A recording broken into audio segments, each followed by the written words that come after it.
Now, this question is based off of a hypothetical scenario that was addressed in a previous video. So if you want to understand the context of this statement, then you should click the comment, go through, watch that video, and then see what our fellow man here is talking about.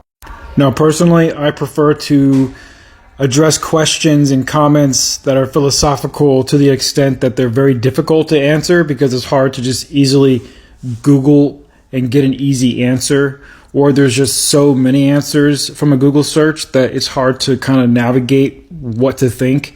Those are the kind of questions I really like to address, just to make things easier for people.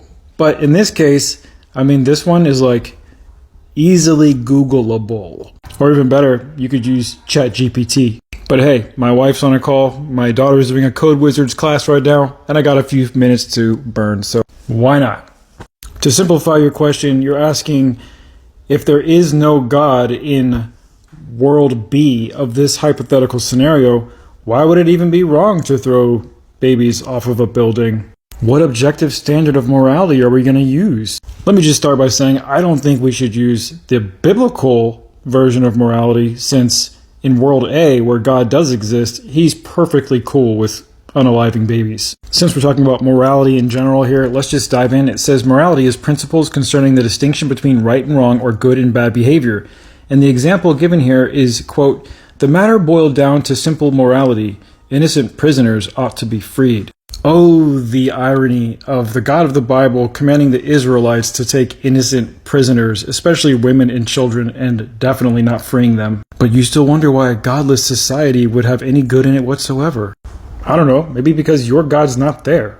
But seriously, again, a very quick Google search says, humans have an instinctive reaction to provide care and empathy for those who are sick or hurt. It works to our evolutionary advantage. Oh, and by the way, if you watch my most recent video before this one, you'll see the statistics actually show that the godless societies actually have less crime. Now, I'm no anthropologist or scientist of behavioral studies, history, or anything like that. But I think it's pretty easy to see that as a species, when we humans help each other out, it provides security for ourselves as well. In fact, completely absent of the Bible's direction, which we didn't have before it was compiled, humans have taken care of each other, shown empathy, strive to live together, work together, help each other out, care for each other's young, on and on and on. Just like every other animal in nature. Now, I'm sure there's enough information for me to write an entire book on why it's beneficial for humans to be kind and empathetic towards each other, and maybe there's books already written. I'll have to look into that. But here's the number one takeaway I want to just give you in this video. Most humans in the world care about other people and other people's stuff and other people's children because they have this thing inside of them called empathy.